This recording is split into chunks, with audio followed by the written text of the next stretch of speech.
And a very big hello to you sitting here at my Mac. Ignore the lawnmower in the background.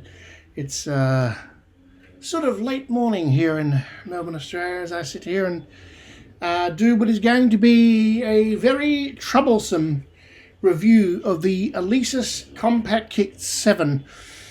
I brought this set a week ago for $300 Australian, and I'm sorry, but my opinions of the set are not very high. What I'm going to do now, and I haven't drummed for a long time, and this set makes it even bloody worse, is I'm going to play a little bit, and I think you will figure out some of the problems just by listening, and after that I'm going to go into a little bit more detail and we'll have a bit of a chat about them.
First of all, let me apologise for my horrid drumming. It's been a long time since I sat down at a kit, but as you have probably noticed, there are some big problems with the Alesis CompactKit. Let's start with the snare pad. Now, Mr. Snare Pad, unless you beat the shit out of it in the one spot, usually sort of around the middle or bottom edge, you're hardly going to get any sound whatsoever, in my experience. Now, it could be a fault, but then again, from what I've read about some Alesis kits in my Google Odyssey after discovering these problems, I don't think I'm far from the only one. Probably the only good thing I've found, well, the sticks.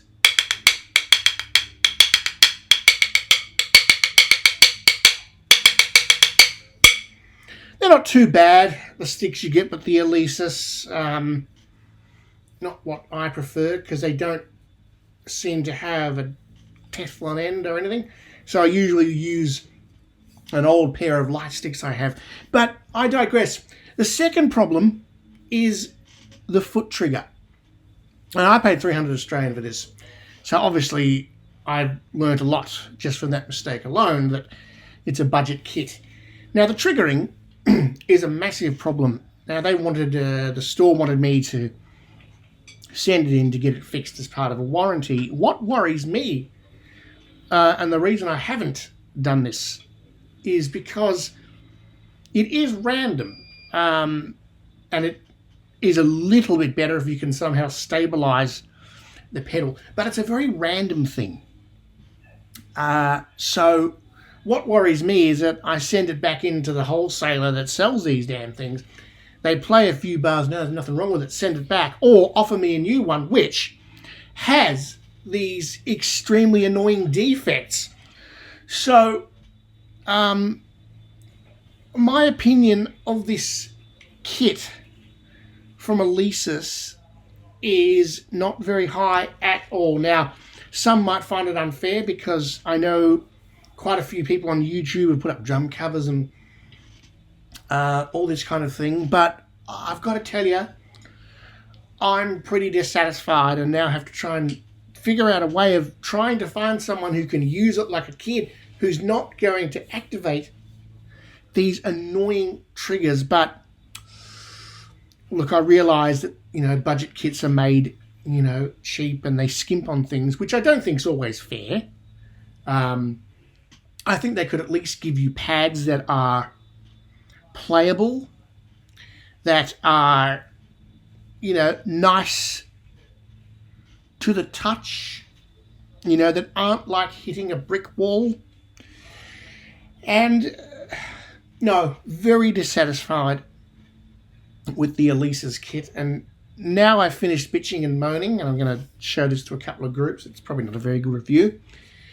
I will leave you with some experimentation I've been doing to try and at least minimize the triggering by playing the foot pedal with my toes instead of more my heel, which you usually have to do with this horrendously small, unstable, and ridiculous bass pedal. So let's have a bit of a try of something and see if we can make this kit sound, well, kind of good.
So again, as you can tell, if you don't belt the living crap out of these pads, they just will not make a noise. Truly, it's just horrendous playing. It is not enjoyable. It's not an enjoyable experience.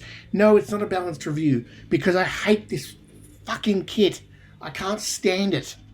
And I'm sorry if you're looking for a review that goes through all the pros and cons, but I don't see enough pros to warrant the spending of that money, $300 Australian, on this, because I've seen crappier, cheaper kits that at least you don't have to belt the crap out of the snares to get a sound. But I think Alesis could do a lot better here. So I'd be giving it a very big thumbs down.